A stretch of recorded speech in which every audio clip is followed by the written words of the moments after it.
jigéen mooy ëwalu man amanat xam nga ki njëkk a gëm moom mooy jigéen ëwalu man sallat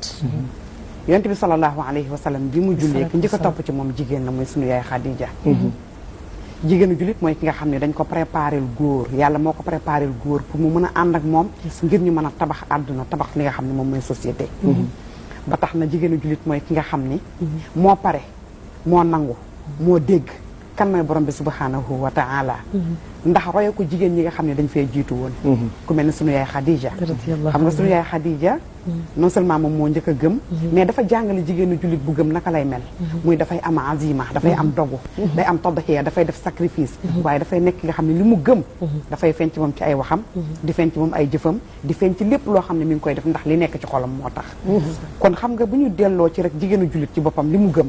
mooy njulite gi moo tax ñuy wax islam bi moo tax ñuy wax diine ji nga xam ni moo xar xolam mu dugg ci mooy li nga xam ne moom mooy defar nit te jigéen dafa am lu ñuy xaar ci moom ndax xam nga jigéen nee naa la bi